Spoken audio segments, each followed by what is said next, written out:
Shalom ప్రభు యేసుక్రీస్తు నామంలో మీ అందరికీ శుభములను సమాధానము కలుగును గాక. This is Nehemiah from the heart of Israel, Jerusalem. దాదాపు ఒక 2 weeks క్రితం లెబనాన్ తో అనగా హిజ్బుల్లా వారితోటి సీజ్ ఫైర్ ఒప్పందం జరిగింది. ఈ యొక్క సీజ్ ఫైర్ ఒప్పందాన్ని హిజ్బుల్లా వాళ్ళు ఉల్లంఘించడమే కాకుండా కొంతమంది హాస్టేజెస్ యొక్క భయంకరమైన వీడియోస్ ని వాళ్ళు విడుదల చేయడం జరిగింది. ఇటువంటి పరిస్థితుల్లో ట్రంప్ ఒక భయంకరమైన వార్నింగ్ హెజ్బుల్లాకు కంప్లీట్ మిడిల్ ఈస్ట్ కి ఇవ్వడం జరిగింది. ఇప్పటి వరకు చాలా మంది ఇజ్రాయెల్ ని కార్నర్ చేస్తూ ఇజ్రాయెల్ మీద ప్రెషర్ తీసుకొని వస్తా ఉంటున్నారు. దేని కొరకు అని అంటే మీరు కాల్పుల విరమణకు ఒప్పుకోవాలి అనేసి అందరూ ఇజ్రాయెల్ ని ప్రెషర్ చేస్తూ ఉన్నారు. కానీ అసలు ఇజ్రాయెల్ ఎందుకు పోరాడుతూ ఉన్నది? హాస్టేజెస్ విడుదలవ్వాలని కదా. ఫస్ట్ హాస్టేజెస్ విడుదలవ్వాలి అని ఏ ఒక్కరూ మాట్లాడట్లేరు. ఎవ్వరు కూడా ఇంటర్నేషనల్ ప్లాట్ఫామ్స్ మీద హెజ్బుల్లా వాళ్ళతో గానీ ఈ యొక్క మిడిల్ ఈస్ట్ వాళ్ళతో గానీ మీరు వెంటనే హాస్టేజెస్ ని రిలీజ్ చేయండి అని ఎవ్వరూ మాట్లాడట్లేరు. ఈవెన్ అమెరికన్ ప్రెసిడెంట్ బైడెన్ గారు కూడా ఈ యొక్క హెజ్బుల్లా వాళ్ళతోటి మిడిల్ ఈస్ట్ వాళ్ళతోటి బేరసారాలు మాట్లాడుతూ ఉన్నాడు. కానీ స్ట్రాంగ్ గా నిలబడి మీరు వెంటనే ఈ యొక్క హాస్టేజెస్ ని విడుదల చేయాలి అని ఎవ్వరూ మాట్లాడట్లేరు. అటువంటి తరుణంలో ట్రంప్ ముందుకొచ్చి ఆయన ఇంకా ఆ యొక్క ప్రెసిడెన్షియల్ ఆఫీస్ ని తీసుకోవడానికంటే ముందుగానే ఒక మాస్ హెచ్చరిక ఆయన జారీ చేయడం జరిగింది. ట్రూత్ అనే తన సొంత సోషల్ మీడియా ప్లాట్ఫామ్ లో అనగా సేమ్ ట్విట్టర్ లాంటి ఒక ప్లాట్ఫామ్ లో ఆయన ట్వీట్ చేయడం జరిగింది. ఈ లెవెల్ ఆఫ్ వార్నింగ్ అసలు ఎవ్వరూ ఎక్స్పెక్ట్ చేయలేదు. ఇది చాలా ఇంపార్టెంట్. నేను ఇంగ్లీష్ లో చదువుతాను, దాని తర్వాత నేను తెలుగులో ఎక్స్ప్లెయిన్ చేస్తాను. Everybody is talking about the hostages who are being held so violently, inhumanly, and against the will of the entire world in the Middle East. But it's all talk and no action. Please let this truth serve to represent that if the hostages are not released prior to January 20, 2025, the date that I proudly assume office as President of the United States, there will be all hell to pay in the Middle East. All hell to pay అనేది capital letters లో post చేశారు.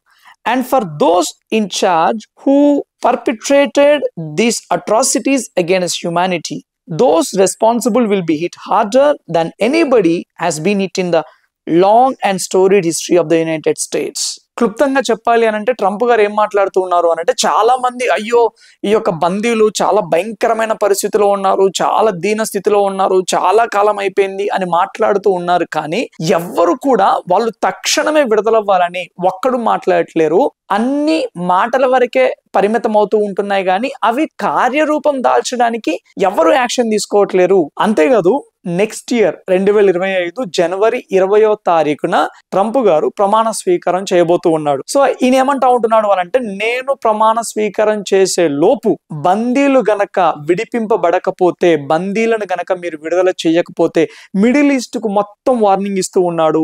Middle east కు మొత్తం నరకం చూపిస్తా అంటూ ఉన్నాడు. అంతేకాదు ఈ యొక్క మారణ హోమానికి ఎవరైతే కారకులుగా ఉన్నారో, దీని వెనకాల ఈ October 7th వెనకాల ఎవరైతే కర్త కర్మ క్రియలుగా ఉన్నారో వారందరికీ అమెరికా చరిత్రలో ఇంతకు ముందు ఎన్నడూ ఎరగని విధంగా అతి భయంకరంగా మేము బుద్ధి చెప్తాము అని చాలా స్ట్రాంగ్ గా ట్రంప్ గారు వార్నింగ్ ఇవ్వడం జరిగింది. ప్రపంచ దేశాలన్నిటికీ తెలుసు ట్రంప్ అన్నాడంటే అన్నదానికంటే ఎక్కువ చేసినా చేస్తారా బాబు అని అందరికీ తెలుసు. నిజంగా ఇజ్రాయెల్ తప్పితే ఇంకా ఏ దేశము కూడా బందీల గురించి మాట్లాడని పరిస్థితులలో, అసలు బందీలను కంప్లీట్ గా విస్మరించడమే కాకుండా తిరిగి ఇజ్రాయెల్ కి నీతులు చెప్తున్న పరిస్థితులలో ట్రంప్ వంటి లీడర్ అంత స్ట్రాంగ్ వార్నింగ్ ఇవ్వడం నిజంగా హర్షణీయం. ట్రంప్ గారు ఇచ్చిన ఈ వార్నింగ్ ని బట్టి నెతన్యాహు గారు కూడా ఎంతో సంతోషించి ట్రంప్ గారిని అభినందించడం జరిగింది. అంతేకాదు దయచేసి మనం ట్రంప్ గారి గురించి ప్రార్థించవలసిన అవసరత ఎంతైనా ఉన్నది. అమెరికాలో నైతిక విలువలు భయంకరంగా పడిపోయినాయి. ట్రంప్ గారు తిరిగి వాక్యానుసారమైన నైతిక విలువలను